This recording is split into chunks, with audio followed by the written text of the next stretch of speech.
I just saw someone in the woods. Okay, very good. We're freaked. Who's there? Whoever you are, this isn't funny at all. The demons are an integral part of the story of Little Hope. It's the crux of a lot of the things that happen, and that informs a large part of what we're doing. The starting point for each of the demons was the style of execution. They're based on a character that gets killed. That then informs how the character behaves, how it moves, how it sounds, and those are all brought together to give us that convincing, terrifying demon. In order to make convincing demons, you need to ground them in nature. So what we do is we use our understanding of anatomy and our deep understanding of biomechanics and the principles of the way things move and the way things actuate, and we apply this to the demon design. We obviously start with the production design. The production design is a drowned demon.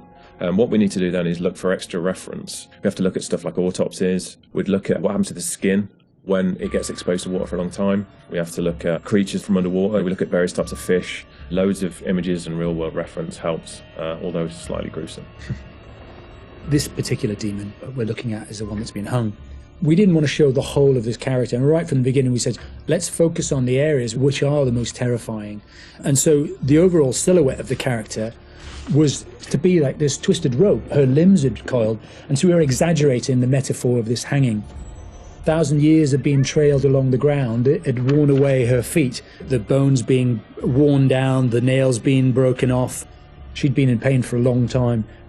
The most key of all of the elements was the face and how we framed that, and that was that broken, twisted neck, one eye remaining, a tear coming out because it's that last remains of her soul. The noose was digging into her neck, and her tongue is actually so bloated and grown that actually became a feature for us in the game, that tongue actually becomes a grapple to get hold of some of the characters.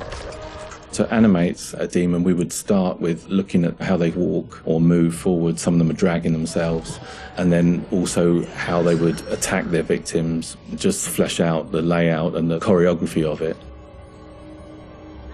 Mocap is a big help. Obviously, it's a lot faster than keyframing from scratch.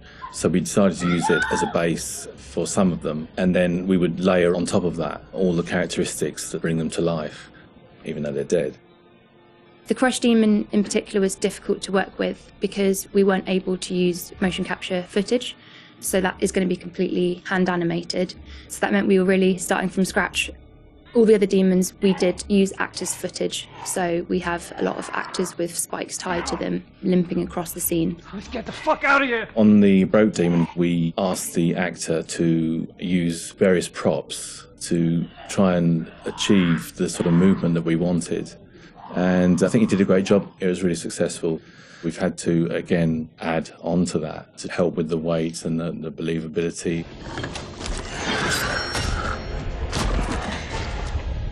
We take our initial cues for the sound of the demons from the visuals, and they look fantastic. But then we have to take the sound of the demons beyond the visuals to give them a really strong otherworldly presence. We need each of the demons to be individually recognisable whilst maintaining that uncomfortable unfamiliarity for the player. What is that thing? So at distance you might hear the chains clanking or the vocal screams. But when you get close up to the demons, you hear lots of detail, the cracking of skin, the creak of the chains, the breaths or the sound of the icky vomit. We really want the player to feel the breath through the sound of the demon on their face.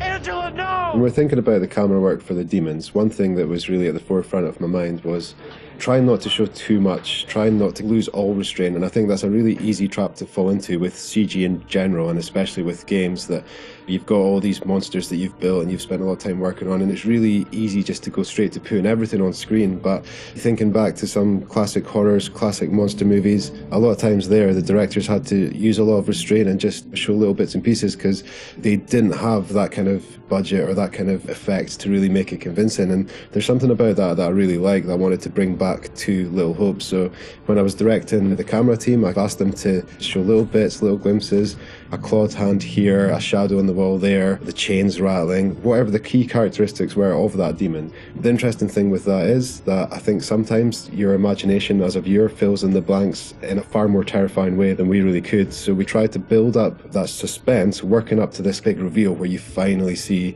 full on in the light, this thing that's been hunting you down in all its gross, horrific glory. With the demon scenes, lighting definitely had a key part to play as well.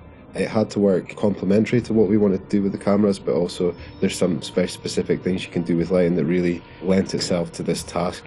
So one of the big ones was the use of silhouettes. The demons have really interesting form and really interesting shapes. They're very unusual, you know, these humanoid creatures all distorted, and we wanted to use that without revealing too much. So quite often we tried to use backlighting, or the fog that's present all through Little Hope is a really useful tool for silhouettes, as you can have this nice separation with a brighter background and then have the creature dark in the foreground. It was a nice way to make them feel even more gross than they really were. The Little Hope narrative is extremely multi-layered, and the demons not only represent the tortured souls of the characters, but they also represent the psychological trauma that humans can obtain through witnessing traumatic events.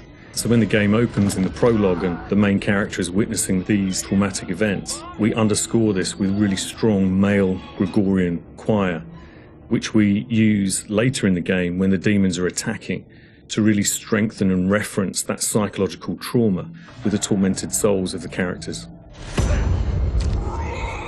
Run! Now! The broken demon's the most terrifying because of the way it moves. It's really unsettling because you can't anticipate where it's going to go next. All the limbs are breaking and it's all moving in a really erratic way. So if you were to try and escape from it, you wouldn't know where to go because it might go there or it might go over here. So that's the most terrifying in terms of unpredictability, I suppose, and having a deep effect on your psyche. Interestingly, when you work at Supermassive, you get immune to horror. That's one thing I've definitely noticed. The powers of horror somehow get lost in me every time I'm watching a horror movie. I don't get so scared anymore just because I see this stuff every day. But doing those demon scenes, I must admit, even watching them back as they were work in progress, it was always like fairly distressing and fairly horrific. So hopefully some of that comes across in the experience for the player too.